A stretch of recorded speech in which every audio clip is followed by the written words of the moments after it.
வணக்கம். தஞ்சை டென்டல் சென்டரோட புது பிரான்ச்சு தஞ்சாவூர் நம்ம நடராஜபுரமில் புதுசா ஸ்டார்ட் பண்றாங்க அப்படின்னு சொல்லி கேள்விப்பட்டேன்.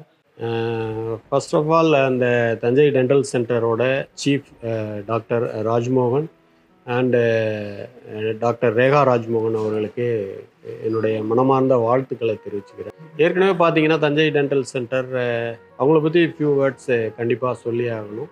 நான் ஏற்கனவே இங்கே தஞ்சாவூர் எம்ஆர் மருத்துவமனையிலையும் ரோஹிணிலையும் அவங்க கிளினிக் இருக்குது. ஒரு 5 இயர்ஸாக அவங்களோட நான் பழக்கம்.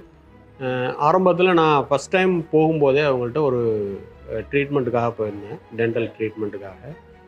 ஒரு ஒரு நல்ல ஃபீல் கிடச்சிது. என்னன்னு சொல்லலாம் பார்த்தா, அவங்கள்ட்டேருந்து ஒரு கால் வந்துச்சு, அப்பாயின்மெண்ட்டு. ரொம்ப நேரம் வெயிட் பண்ண வைக்கல.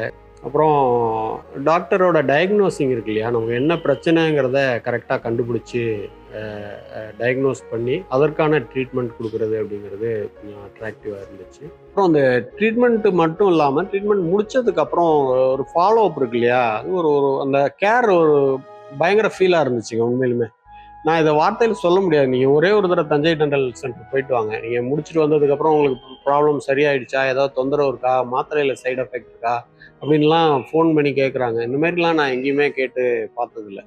ஸோ அது ஒரு நல்ல இதை கொடுத்துச்சு. பர்சனலாக டாக்டர் ராஜ்மோகனை பற்றி நம்ம சொல்லணும்னா, த மேன் ஆஃப் பாசிட்டிவிட்டி அப்படின்னு சொல்லி சொல்லணுங்க.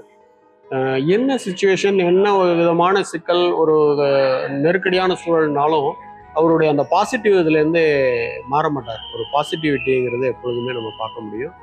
ஸோ அந்த விஷயத்தையும் நான் பற்றி சொல்லணும். தேங்க்யூ.